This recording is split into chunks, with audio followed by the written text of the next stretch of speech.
নওজোয়ান জওয়াকেরা হে আমার মুরব্বিরা বাবার আশ্রয়কে দিয়ে এই জন্য আমার নবী সুন্দর করে বললেন লিসাইমি ফারহাতানি ফারহাতুন ইযা আফতারা ওয়া ফারহাতুন ইযা লাকিয়া রাব্বা রোজাদারের জন্য আমার আল্লাহ দুইটা আনন্দ দুইটা খুশি রেখেছেন। একটা আনন্দ হলো সারাদিন রোজা রাখার পরে যখন আফতারের থালাটা নিয়ে বসে ওই সময় মনের ভেতরে একটা আনন্দের বাতাবরণ তৈরি হয়ে যায়। থালা নিয়ে বসেছে এখনো খাবার হুকুম হয় না, মসজিদে এখনো আজান হয় না। থালা সাজিয়ে নিয়েছে কিন্তু এখনো খেতে পারে না, কেন মসজিদে আল্লাহর নাম নেওয়া হয় না। যেই মসজিদে আজান শুরু হয়ে গেল অমনি রোজাদার বান্দা বান্দি ইফতার করা শুরু করে দেয়। আরো জোরে বলেন।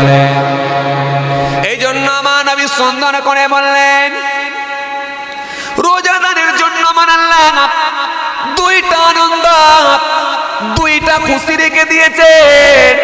একটা আনন্দ হলো সারাদিন রোজা রাখার পর যখন আফতারের থালাটা নিয়ে বসে ওই সময় মনের ভেতরে একটা খুশির বাতাবরণ তৈরি হয়। ওই সময় মনের ভেতরে একটা আনন্দর বাতাবরণ তৈরি হয়ে যায়। ওই সময় মনের ভেতরে একটা খুশি জেগে ওঠে, এবার এখনই আমি ইফতার করব। আপনি মার্কেট থেকে তাড়াতাড়ি চলে আসছেন, ইফতার করাবার টাইম হয়ে আসছেন। বিকেল বেলা আপনি একটা মিল্কি বাজারে গেছেন, তেলে ভাজা কিনতে গেছেন, দোকানদারকে বলছেন তাড়াতাড়ি দাও আমার ইফতারির টাইম হয়ে আসছে, আর মাত্র মিনিট 20 বাকি, তাড়াতাড়ি আমাকে তেলে ভাজাটা দাও। দোকানদার তাড়াতাড়ি করে তেলে ভাজা দিয়ে দিল। ওই তেলে ভাজার প্যাকেটটা নিয়ে আপনি মোটরসাইকেলের মধ্যে টুল বক্সে ভরে নিয়ে তাড়াতাড়ি করে চলে আসেন, কেননা আপনি জানেন এবারে আমাকে বাড়িতে গিয়ে ইফতার করতে হবে। এই জন্য আমার নবী সুন্দর করে বললেন রোজাদার বান্দা বান্দির জন্য আমার আল্লাহ দুইটা আনন্দ দুইটা খুশি রেখে দিয়েছেন। একটা আনন্দ হলো সারাদিন রোজা রাখার পরে যখন ইফতারের থালা নিয়ে বসে ওই সময় মনের মধ্যে একটা খুশির বাতাবরণ তৈরি হয়, মনের মধ্যে একটা আনন্দের বাতাবরণ তৈরি হয়ে যায়। আর আমার নবী বললেন আর একটা আনন্দ আল্লাহ দরবারে জমা থাকে, ওয়াফরহাতুন ইযা লাকিয়া রাব্বা রোজাদার বান্দা বান্দির সঙ্গে আমার আল্লাহ পাকের জান্নাতে দিদার সাক্ষাৎ হয়ে যাবে। আরো জোরে বলেন, আরো জোরে বলেন। রোজাদার বান্দা বান্দির জন্য আমার আল্লাহ পাক একটা স্পেশাল গেট রেখেছেন, রাইহান নামক দরজা। যে দরজা দিয়ে একমাত্র রোজাদার বান্দা বান্দি দিগকে প্রবেশ করার আল্লাহ অনুমতি দেবেন। আর রোজাদার বান্দা বান্দির সঙ্গে জান্নাতে আল্লাহ পাকের দিদার হবে। এই জন্য নবী বললেন দুইটা আনন্দ, একটা আনন্দ দুনিয়ার জমিনে পায়, আর একটা আনন্দ আল্লাহর দরবারে জমা থাকে। সেই আনন্দটার অন্য কিছু নয়, জান্নাতে আল্লাহ পাকের সঙ্গে দিদার সাক্ষাৎ হবে। কথা কিছু বুঝতে পারছেন বাবাজি? হাতে গোনার কয়েকদিন হাতে গোনা দিন 4-5 হাতে গোনা। এই জন্য রোজার গুরুত্ব ফাজিলাত নিয়ে বলে শেষ করা যাবে না। আমার আল্লাহ পাক রোজাদার বান্দা বান্দিদেরকে এত ভালোবাসেন, এত মোহাব্বত করে রোজাদার বান্দা বান্দি যখন রোজা রাখে আমার আল্লাহ বড় খুশি হয়ে যায়। গোটা মাসকে আমার আল্লাহ অফার দিয়ে ভরিয়ে দেন।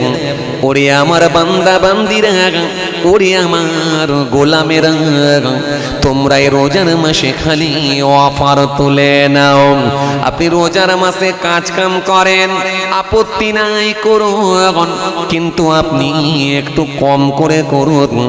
কেন আমার আল্লাহ পাক আপনার ইনকাম বাড়িয়ে দেবেন, কোনো চাপ নেবেন না। আপনি রোজার মাসে একটু কম ইনকাম করুন, আপত্তি নাই, কিন্তু আরো 11টা মাস আল্লাহ রেখেছেন। ওই 11 মাসে ইনকামটা আল্লাহ অনেক বেশি আল্লাহ আপনাকে দিয়ে দেবে। এই জন্য খবরদার কেউ রোজা ছেড়ে দেবেন না। বালেগ বালেগা, সাবালক সাবালিকা, প্রত্যেকের জন্য রোজা মাস। রোজা কেউ যেন ছেড়ে দেবেন না। রোজা ছাড়লে এই ক্ষতিপূরণ আপনি দিতে পারবেন না। আপনার অনিচ্ছাকৃত যদি জোহরের নামাজটা কাজা হয়ে যায়, এই কাজা নামাজটা যখন আদায় করবেন, আপনি করাকাত নামাজ পড়বেন, কথা বলে না। অনিচ্ছাকৃত ভাবে যদি জোহরের নামাজটা কাজা হয়ে যায়, কাজা নামাজটা যখন পরে ঘুরিয়ে পড়বেন, করাকাত পড়বেন, 4 রাকাত পড়বেন। টোটাল জোহরের নামাজ ছিল করাকাত 12 রাকাত, পড়ছেন করাকাত 4 রাকাত, ছেড়ে দিতে হলো করাকাত 8 রাকাত। তাহলে 8 রাকাত আপনার জন্য ছুটে গেল, ছেড়ে দেয়া হলো, লাগলো না।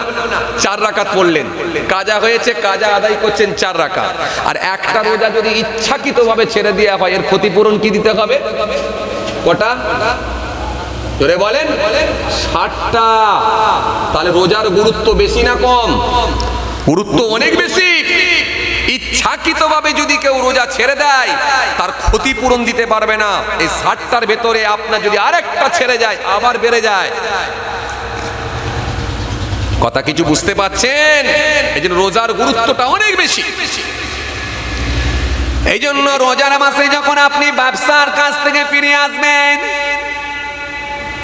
রোজার মাসে আপনি যখন ব্যবসার জায়গা থেকে ফিরে আসবেন, আপনার কাজের জায়গা থেকে ফিরে আসবেন, আপনি দুপুর বেলায় এসে গোসল করেছেন, জোহরের নামাজ আদায় করেছেন, জোহরের নামাজ আদায় করে নিয়ে আপনার শরীরটা একটু ক্লান্ত লাগে, মনে মনে ভাবলেন আর এ বেলাটা কাজে যাব না, আর দরকার নাই, একবেলা কাজে গিয়েছিলাম, আল্লাহ যা দিয়েছেন আলহামদুলিল্লাহ। আপনি এই মনে করে জোহরের নামাজ পড়ে নিয়ে শরীরটা একটু ক্লান্ত লাগে, আপনি বিছানায় গিয়ে একটু শুয়ে পড়লেন, ঘুমিয়ে পড়লেন। ও ভাইয়েরা শুনে রাখেন, এই বিছানায় যখন শুয়ে পড়লেন, শয়ন করলেন, শুয়ে পড়লেন, ঘুমিয়ে গেলেন, অমনি আমার মালিক বড় খুশি হয়ে গেল, বড় রাজি হয়ে গেল। সঙ্গে সঙ্গে আমার আল্লাহ ফেরেশতাকে বলেন, ও আমার ফেরেশতা, ও আমার মালাইকা ফেরেশতারা শোনো, দেখো ওটা হলো আমার রোজাদার বান্দা, ওটা হলো আমার রোজাদার বান্দা, রোজা রেখে একটু ক্লান্ত হয়ে গেছে, শরীরটা বড় খারাপ করছে, আমার বান্দা এবেলা কাজে যায় না, জোহরের নামাজ আদায় করে আমার বান্দাটা একটু শুয়ে পড়েছে, ক্লান্ত হয়ে গেছে, দুর্বল হয়ে গেছে, আমার বান্দা ঘুমিয়ে পড়েছে। ও আমার মালাইকা ফেরেশতারা শোনো, আমি আল্লাহ বলছি না না, ওটাকে ঘুমানো বলে আমি ছেড়ে দেব না, আমার বান্দাটা যতক্ষণ ঘুমিয়ে থাকবে আমি আল্লাহ বলি আর দেরি করো না, আমার বান্দা যতক্ষণ শুয়ে থাকবে ওর ঘুমানোটাকেও আমি আল্লাহ খুশি হয়ে গিয়ে সুবহানাল্লাহ সুবহানাল্লাহ সুবহানাল্লাহ বলে তাসবিহ পড়ার সওয়াবটা ওর নেকির খাতায় লিখে দাও। বান্দা যতক্ষণ ঘুমিয়ে থাকবে সওয়াব কিন্তু চলতেই থাকবে। বান্দা যতক্ষণ ঘুমিয়ে থাকবে ওই বান্দার সওয়াব কিন্তু নেকি কিন্তু চলতেই থাকবে। এই ফেসালিটিতে আল্লাহ একমাত্র রমজান মাসে দেয়। সরকার আপনাকে এই ফেসালিটি দেবে না। আপনি যেখানে কাজ করেন আপনার মনিব আপনাকে ফেসালিটি দেবে না, আপনার কারখানার মালিক আপনাকে ফেসালিটি দেবে না, কিন্তু আমার মালিক আপনাকে এত ফেসালিটি দেন, আপনি ঘুমিয়ে থাকলে আল্লাহ সেখানেও তাসবিহ পড়ার সওয়াব লিখে দিয়ে থাকেন। এই মাসে আপনি যদি একটা নফল ইবাদত করেন আমার আল্লাহ খুশি হয়ে গিয়ে রাজি হয়ে গিয়ে ফরজের সমতুল্য সওয়াব আল্লাহ দিয়ে দেয়। এই মাসে যদি কেউ একটা ফরজ ইবাদত করে আমার আল্লাহ খুশি হয়ে গিয়ে রাজি হয়ে গিয়ে অন্য মাসের 70টা ফরজের সমতুল্য সওয়াব আল্লাহ দিয়ে থাকি। পুরো মাস অফার আর অফার ভরিয়ে দেয় বান্দা, খালি তোলো তোলো, তুলে নেওয়াটা তোমার কাজ, আমি ছড়িয়ে রেখেছি, তোলো। এই জন্য আমার আল্লাহ কোরআনে কারীমের মধ্যে সুন্দর করে বললেন, সুন্দর করে আমার আল্লাহ জানিয়ে দিলেন, সুন্দর করে আমার আল্লাহ বললেন কোরআনে কারীমের মধ্যে আমার আল্লাহ সুন্দর করে বললেন, ইয়া আইয়ুহাল্লাযীনা আমানু কুতিবা আলাইকুমুস সিয়াম কামা কুতিবা আলাল্লাযীনা মিন ক্বাবলিকুম লাআল্লাকুম তাত্তাকুন। ইয়া আইয়ুহাল্লাযীনা আমানু, হে ঈমানদারগণ, কুতিবা আলাইকুমুস সিয়াম, রোজা তোমাদের উপর ফরজ করা হয়েছে কামা কুতিবা আলাল্লাযীনা মিন ক্বাবলিকুম, যেমন তোমাদের পূর্বে ফরজ করা হয়েছিল। উদ্দেশ্য অন্য কিছু নয়, লাআল্লাকুম তাত্তাকুন, যাতে করে তোমরা মুত্তাকি পরহেজগার খোদা ভীরু হতে পারো। ইয়া আইয়ুহাল্লাযীনা আমানু, হে ঈমানদারগণ, কুতিবা আলাইকুমুস সিয়াম, রোজা তোমাদের উপর ফরজ করে দেয়া হয়েছে, কামা কুতিবা আলাল্লাযীনা মিন ক্বাবলিকুম, যেমন পূর্বের মানুষগুলোর উপর লিখিত হইয়াছিল, ফরজ করা হয়েছিল। উদ্দেশ্য একটাই, লাআল্লাকুম তাত্তাকুন, যাতে করে তোমরা মুত্তাকি পরহেজগার খোদাভীরু হতে পারো। এখানে আল্লাহ দুটো কথা বললেন, তোমাদের উপর রোজা ফরজ করা হয়েছে, পূর্বেও কিন্তু ফরজ করা হয়েছিল। এটা বান্দাকে আমার আল্লাহ সাহস যোগানোর জন্য, বান্দাকে আমার আল্লাহ ভয় ভীতি থেকে দূরে রাখার জন্য, বান্দাকে সান্ত্বনা দেওয়ার জন্য বলে, বান্দা চাপ নিও না, তোমাদের পূর্বেও নবী আম্বিয়া সালামদের জামানাতেও আমি আল্লাহ রোজাকে ফরজই করেছিলাম। জোরে বলতে পারেন না? বাবা আদম আসলাম থেকে নিয়ে এই রোজা কিন্তু ফরজ ছিল, সমস্ত নবী আম্বিয়া সালামরাই রোজা রেখেছেন। বাট আমাদের মতো কিন্তু 30টা রোজা তারা এরকম কন্টিনিউ আদায় করতেন না, কারণ এই 30টা রোজা রাখার প্রথা সিস্টেম এটা আল্লাহ হযরত মুহাম্মদ সাল্লাল্লাহু ওপরে দিয়ে তার উম্মতদের জন্য আল্লাহ এটা কিয়ামত পর্যন্ত ফরজ করে দিয়েছেন। তাহলে রোজা রাখার বিধান, রোজা রাখার আইন, রোজা রাখার কানুন এটা কিন্তু পূর্বেও ছিল। এজন্য আল্লাহ বলেন পূর্বেও মানুষেরা রোজা রাখতো, তাদের উপরও ফরজও ছিল। উদ্দেশ্য একটাই, কি লাআল্লাকুম তাত্তাকুন, যাতে করে তারা মুত্তাকি পরহেজগার খোদাভীরু ত্রুটি মুক্ত ময়লা মুক্ত হতে পারে। এই ত্রুটি মুক্ত বানানোর জন্য, খোদাভীরু বানানোর জন্য আমি আল্লাহ বলেছি রোজা রাখো। জোরে বলবেন না? রোজা রাখলে কি হয়? মন পবিত্র হয়। রোজা রাখলে কি হয়? শরীরে সুস্থ থাকে। রোজা রাখলে কি হয়? তার মানসিকতা চেঞ্জ হয়ে যায়। রোজা রাখলে কি হয়? আল্লাহর সঙ্গে কানেকশন তৈরি হয়। রোজা হলো আত্মশুদ্ধির মাস, রোজা হলো জিকিরের মাস, রোজা হলো তপস্যার মাস, রোজা হলো মহান স্রষ্টার সঙ্গে কানেকশন ট্রানজাকশন তৈরি করার মাস, রোজা হলো তার হাবিবুল্লাহর সঙ্গে সম্পর্ক তৈরি করার মাস, সেটা হলো রমজানুল মুবারক, রোজার মাস। এই রোজা রাখলে কি হবে? লাআল্লাকুম তাত্তাকুন, তোমরা মুত্তাকি পরহেজগার খোদাভীরু হয়ে যেতে পারবে। জোরে বলতে পারেন না? আপনাকে আমি একটা মেসাল দিই, আপনি খুব ভালো বুঝতে পারবেন। অন্য মাসে দেখবেন অনেক যুবক ছেলেরা দেখবেন কারখানায় গান বাজায়, কথা বলে না, অল্প বয়স তো একটু তো থাকবেই, গজল কেরাত শুনলেও আবার কারখানাতে মাঝে মধ্যে গানও চালিয়ে দেয়। জরির কারখানা, এম্বোটারির কারখানা, একটু মোবাইলের সঙ্গে ব্লুটুথ কানেকশন করে ছোট ছোট 4 কোণে 4টে বক্স লাগিয়ে রেখেছে, দিয়ে দিল একটু, ব্যাস জোশ এসে গেল, দিয়ে একটু গান চলছে। কিন্তু রোজার মাস যখন এসে যাবে না, রোজার মাস খবরদার, যদি কেউ গান চালাতে যায় আর একজন বলে এই বেয়াদব, রোজার মাস না, খবরদার, রোজার মাসে কি গান চালাবি? রোজার মাসে দেখেন 1 মাস তার কারখানায় চলছে, আগে চলছিল গান, কিন্তু এই রোজা চলে এলো, রোজাই চলছে গজল, কেরাত, ওয়াজ, যে হুজুরকে তার ভালো লাগে সেই হুজুরের ওয়াজ চলছে। ভুলবশত যখন একটু চলার পরে যে অ্যাড ওয়াজ চলতে চলতে অ্যাড এসে যায় না, গজল চলতে চলতে অ্যাড এসে যায় না, যেই অ্যাডটা চলে এসে একটু বাজনা বেজে উঠেছে, যুবকটা কারখানাতেই কাজ করা ছেড়ে দিয়ে দৌড়ে গিয়ে একটু আগে পিছে কেটে দিয়ে, যাতে করে ওয়াজটা রানিং হয়ে যায়, অ্যাডটা যাতে বেশিক্ষণ না চলতে পারে, সঙ্গে সঙ্গে চালু করে দেয়। কেন? তার ভেতরে একটা তাকওয়া কাজ করছে, আল্লাহর ভয়ভীতি কাজ করছে। এটা খাস মাস, এই মাসেতে আর গান শুনবো না, এই মাসেতে আমার মালিককে রাজি করব, স্রষ্টাকে রাজি করব। এই জন্য পুরো মাস আমি যা শুনবো, ওয়াজ শুনবো, গজল শুনবো, কেরাত শুনবো, পুরো মাসটা আমি এইভাবে কাটাবো। এই জন্য এই মাসটায় দেখবেন সে আর গান শুনতে পছন্দ করে না। এই জন্য আল্লাহ বলছে রোজা আমি দিয়েছি এই কারণে, যাতে করে সে মুত্তাকি হবে, পরেজগার হবে, তাকওয়াওয়ালা হবে। তাকে তাকওয়াওয়ালা বানানোর জন্য, তার ভেতরে আমি আল্লাহ আমার ভয়ভীতি ঢোকানোর জন্য আমি রোজার মাসটা দিয়েছি, যাতে করে একটা মাসে সে প্রস্তুতি নেবে, প্রিপারেশন নেবে, বাকি 11 মাস তার পথ চলাটা খুব সঠিকভাবে হবে। বাকি 11 মাসটা তার পথ চলাটা আমি আল্লাহর সন্তুষ্টির জন্য হবে।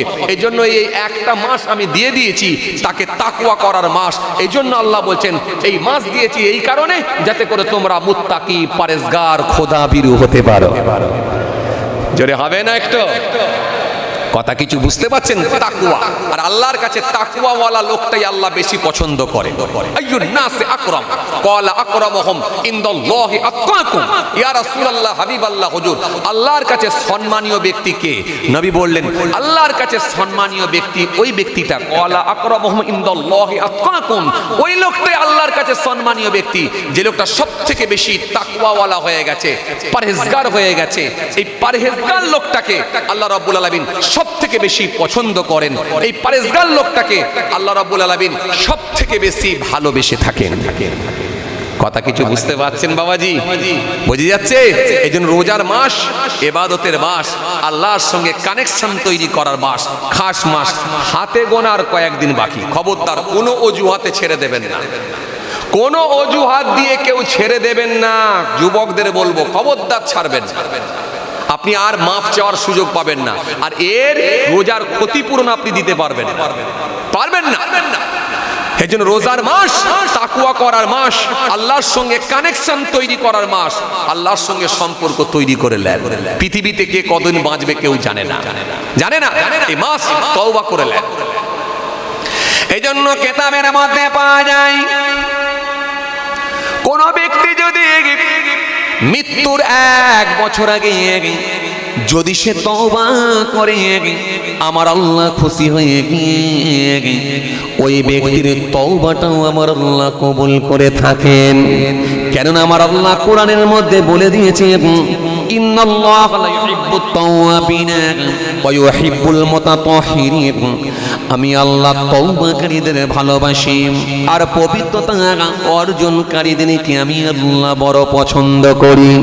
আমার আল্লাহ কোরআনের মধ্যে সুন্দর করে বলেছেন বালা মান আফা বিআহদিহি ওয়াত্তাকা ফাইন্নাল্লাহা ইউহিব্বুল মুত্তাকিন, আমি আল্লাহ বলছি যারা ওয়াদা পূরণ করে আর পৃথিবীর জমিনে যারা তাকওয়া অবলম্বন করে, আমি আল্লাহ ওই মুত্তাকি ব্যক্তিগুলোকে বড় ভালোবাসি, পছন্দ করি।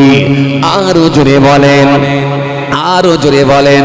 এই জন্য আমার আল্লাহ সুন্দর করে বললেন ফাসকুরুনি আযকুরুকুম, বান্দা আমি আল্লাহকে স্মরণ করো, আমি আল্লাহকে ডাকো, আমি আল্লাহ কথা দিচ্ছি, ওয়াদা দিচ্ছি তোমাদের স্মরণ করব। আমার আল্লাহ সুন্দর করে বললেন ওয়াস্তাঈনু বিস-সাবরি ওয়াস-সালাহ, বান্দা তোমরা ধৈর্য, সবর, ওয়াস-সালাহ, নামাজের মাধ্যমে আমার দরবারে দোয়া চাও। আমি আল্লাহ কথা দিচ্ছি, আমি আল্লাহ ওয়াদা দিচ্ছি তোমাদের দরখাস্ত কবুল করে নেব। আল্লাহুল মাওলা ফালাহুল কুন, যে বান্দা আল্লাহর হয়ে যায় কুল মাখলুকাত তার গোলাম হয়ে যায়। কোন ব্যক্তি যদি মৃত্যুর 1 বছর আগেও যদি তওবা করে, আমার আল্লাহ তার তওবাকে কবুল করে নেবে। এখন এই ওয়াজ করে দিলে তাহলে কিছু মানুষ আবার সুযোগ পেয়ে যাবে, পাবে না? কথা বল, সুযোগ পাবে না। তারা বলবে এখন এই বয়সে যা করছি করি, অসুবিধা নেই, হুজুর বলে গেছে মৃত্যুর 1 বছর আগে রেডি হলেই হবে। কথা বলে না। তাহলে মৃত্যুর 1 বছর আগে রেডি হলেই হবে, হুজুর বলে গেছে, তার মানে কোনো চাপ নেই। মৃত্যুর 1 বছর আগে তওবা করে দাড়ি টাড়ি ছেড়ে দিয়ে মাশাআল্লাহ দরবেশি লাইনে ফিরে চলে আসবো, কোনো চাপ নেই। এই জন্য যুবক বছর দেখবেন কিছু যুবক আছে 22 বছরের ছেলেকে যদি বলা হয় বাবু নামাজটা পড়ো না গো, এক্ষুনি বলে দেখবেন এই ছেলে 28 বছরের বয়স হয়ে গেল, ছেলে নামাজটা পড়ো না গো, চাচা পড়বো পড়বো পড়বো, দাঁড়ান না চাচা পড়বো, কে বলেছে পড়বো, দাঁড়ান না, আমার আব্বা নামাজ পড়তো আমি পড়বো নি কেন? ও জানে আমার আব্বা 72 থেকে স্টার্ট করেছে নামাজ, আর আমি না হয় 75 থেকে স্টার্ট করবো নামাজ, তো সমস্যা কি আছে? আবার যদি এই ওয়াজ পেয়ে যায় যে মৃত্যুর 1 বছর আগে তওবা করলো, তওবা কবুল হয়ে যাবে, তাহলে তো ওকে আর রাখা যাবে না। কথা বলছেন, কিছু বুঝতে পারছেন ওয়াজ? হ্যাঁ, তাহলে ওকে আর রাখা যাবে না। ও বলবে মৃত্যুর 1 বছর আগে তওবা করে মাফ চেয়ে আল্লাহর কাছে ফিরে আসবো। এখন আপনার কাছে আমার প্রশ্ন, আপনি যদি এই কথাটাই ভাবেন, তাহলে আপনি বলেন মৃত্যুটা আপনার হবে কোন তারিখে বলে দেন। 1 বছর আগে তো তওবা করে নেবেন, এখন মৃত্যুটা হবে কোন তারিখে? ডেটটা বলেন, তারিখটা বলেন, সালটা বলেন, মাসটা বলেন, যে এই মাসে এই তারিখে এই সালে আমি মারা যাব, তার 1 বছর আগে রেডি হয়ে যাব। এখন আপনি বলে দেন তো সালটা, তারিখটা, ডেটটা, মাসটা একটু বলে দেন, আমি শুনে নেবো। এতগুলো মানুষ আছেন তো বলে দেন, মৃত্যু কারোর জানা আছে কোন দিনে? হ্যাঁ না কিছু বলেননি, কয়েকজন ভাই মাথা লেড়ে দিয়েছেন না হুজুর জানা নাই, বাকি তো বেশিরভাগই দেখছি মাথা লাড়েননি, তার মানে চুপ করে আছেন, মানে নিশ্চয়ই জানেন। কথা বলেন না, নিশ্চয়ই জানেন তাই তো নাকি? কথা বলছেন না কেন? জানা আছে? হ্যাঁ না কিছু বলেন। অত সহজ না এই মৃত্যু, কেউ বলতে পারে না। সারা পৃথিবীতে কোটি কোটি মানুষ এলো আর কোটি কোটি মানুষ গেল, এখনো কোটি কোটি মানুষ হায়াতে আছে, বেঁচে আছে। বর্তমান গোটা পৃথিবীতে কম বেশি প্রায় 800 থেকে 850 কোটি মানুষের বাস। একটা লোক বলতে পারবে না যে আমি অমুক দিনে, অমুক টাইমে, অমুক মাসে, অমুক সালে, অমুক বছরে আমি মারা যাব। এই কথা সে কিন্তু বলে দিতে পারবে না, তার ক্ষমতা নাই। একমাত্র ব্যতিক্রম রাসূলুল্লাহ সাল্লাল্লাহু আলাইহি সাল্লাম কি আমার আল্লাহ এই পাওয়ার দিয়েছিলেন। একমাত্র নবীর কাছে আমার আল্লাহ জিবরাইল ফেরেশতাকে পাঠিয়েছিলেন, জিবরাইল যাও আর আমার হাবিবকে গিয়ে সালাম দাও, আমার সালামটা পৌঁছে দাও, দিয়ে আমার হাবিবকে জিজ্ঞাসা করো আমার হাবিব যদি আমার ডাকে সাড়া দিতে চান, রাজি হন, তবে আমার হাবিবের জান বের করবেন, আর যদি অনুমতি না দেন তাহলে আমার হাবিবের জান বের করা হবে না। এই কথাটা একমাত্র রাসূলুল্লাহ সাল্লাল্লাহু আলাইহি ওয়াসাল্লাম কি জিজ্ঞাসা করা হয়েছিল, বাকি আর কাউকে জিজ্ঞাসা করা হয়নি, কাউকে জিজ্ঞাসা করা হয়নি। আরে আপনি আমি তো অনেক দূরের কথা, নবী আম্বিয়া সালামদেরকে পর্যন্ত জিজ্ঞাসা করা হয়নি। একটা নবীর নাম বলি, হযরত দাউদ আলাইহিসসালামের নাম কি আপনারা শুনেছেন? একটু মনোযোগ দেন, উত্তর দেন, ভালো হবে, বুঝতে সুবিধা হবে, আমারও বলতে ভালো লাগবে। দাউদ আলাইহিসসালামের নাম আপনারা শুনেছেন? কথা বলেন, শোনেননি? নবী দাউদ আলাইহিসসালামের নাম শুনেছেন আপনারা? হ্যাঁ না কিছু বলে না। দাউদ নবীর নাম শোনেননি? ই আল্লাহ, কি বলে? শুনেছেন তো? হ্যাঁ, সেটাই বলেন। দাউদ আসলামের নাম শুনেছেন। আচ্ছা বলেন তো, তিনি নবী ছিলেন না রসুল ছিলেন?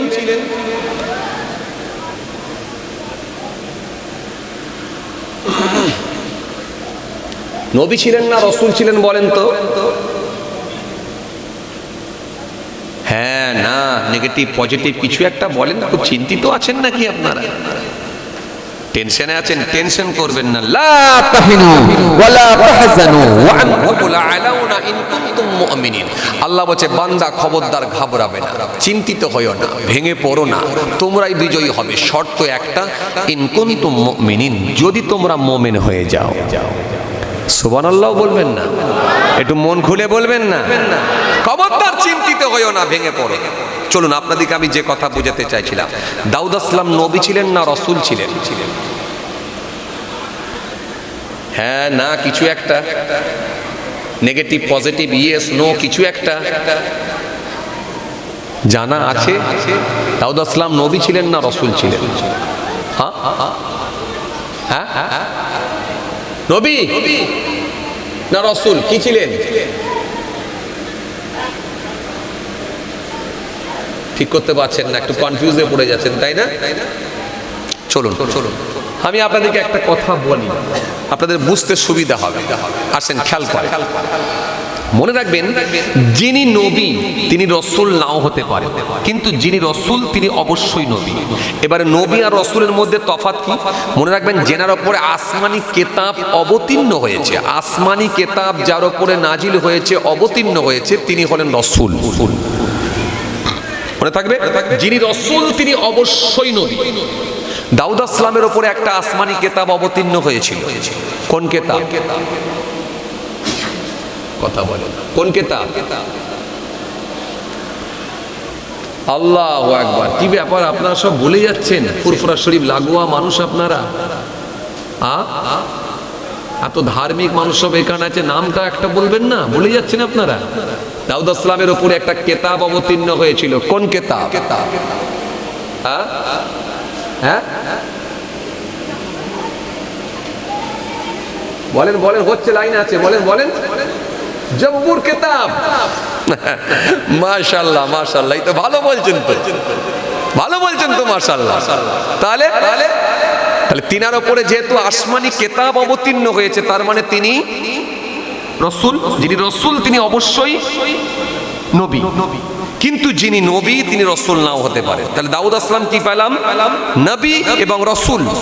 রসুল যিনি তিনি অবশ্যই নবী, যেহেতু তিনার উপরে আসমানি কেতাব অবতীর্ণ হয়েছিল, আসমানি কেতাব নাজিল হয়েছিল, জব্বুর কেতাব এসেছিল, জব্বুর কেতাব, এই জন্য তিনি হলেন রসুল। যেহেতু রসুল তিনি অবশ্যই নবী। এই দাউদ আসলামের যখন অন্তিম সময়, জীবনের শেষ সময় এসে গেছে, শেষ সময়,